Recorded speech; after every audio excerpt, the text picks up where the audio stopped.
So, it's 2022, which happens to be a year in which the FIFA World Cup returns on its 4-year cycle since it was last held in 2018. I'm sure everyone has already at least heard murmurs among people regarding the matches that have been played by different countries so far. Either that or you've been hearing wild, nationalistic screams and chants at televisions and phones. Maybe you're already a soccer fan, in which you're probably heavily invested in the matches of the country of your ethnicity.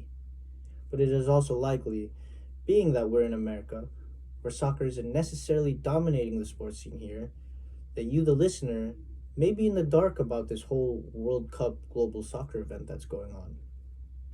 This is why I'm here to inform you on the context behind the biggest sporting event in the world and the tremendous impact it has on society, as well as why it is valuable to gain knowledge about it in a place where soccer is, like I said, not so dominant. By the end, you will hopefully gain a newfound appreciation for the sport. First, I'll briefly explain the World Cup's history. Then I will speak about the specifics of the tournament's popularity in the world.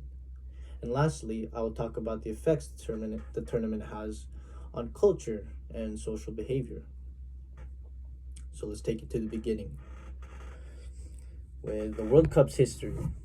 According to Britannica's article on the World Cup's history, published in 1998, before the year 1930, the sport of football, as was the only name for the sport at the time, was played at an international level similar to how most other sports were held, which was in the Olympics.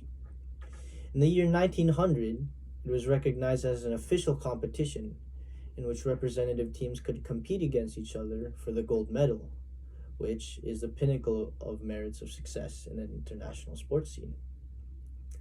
Football games would be broadcasted to the global populace, and its simplicity allowed for the game to be easily followed by audiences. As time passed, popularity for the sport increased, and the Olympics would be the catapult for football to increasingly grow in global recognition, as many people fell in love with the room for creativity in the game that came from its simplistic nature. The sport eventually got so popular to the point where there was enough backing behind it to create the Fédération Internationale de Football Association, also known as FIFA, which stands for the international organization that controls the sport of football in French, as France was the birthplace of the organization in 1904. Not to be confused with England, who actually invented the sport. FIFA was the regulation and financial backing behind the sport. So, FIFA would be the official backing behind football leagues all throughout the world, allowing for many nations to develop players and things like that. And in 1930, they decided to create an international competition separate from the Olympics and exclusively for the sport of football.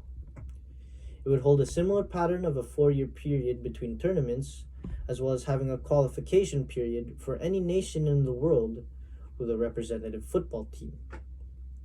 In the beginning, there were only 13 teams in the running, and its popularity was somewhat shadowed by the Olympics. Since then, it has grown to 32 teams, representing 32 countries, and is now, as a single sport tournament, more popular than the Olympics, or any other sporting event for that matter. So what is the extent of that monstrous popularity?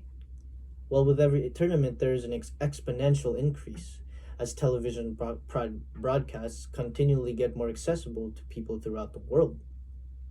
To stay on the theme of global sports competitions, according to Statica.com on a study from November of this year, at least 3.56 billion people tuned in to the 2018 World Cup 4 years ago, which is a whopping difference when compared to the 3 billion from the Tokyo 2020 Olympics or the 2 billion from the Beijing 2022 Winter Games. But again, that was 4 years ago.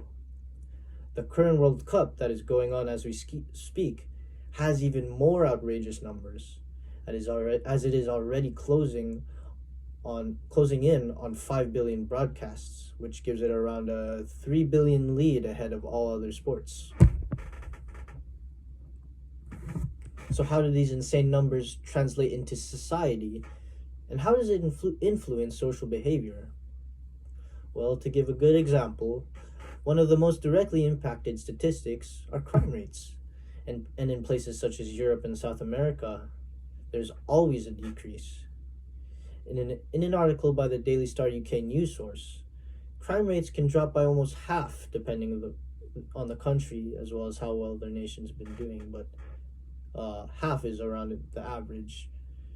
And in many cases, the further a certain country goes in the World Cup, the more people that live in that represented country will become invested, which translate into even greater drops of crime in that country.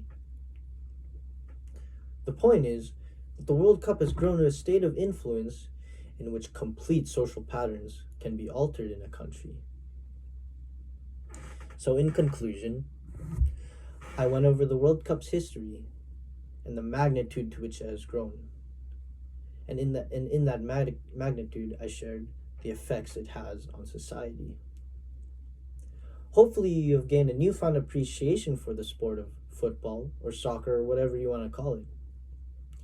Maybe you'll even become a fan of it, in which you can join in with a chance of the country of your ethnic background every 4 years. Thank you.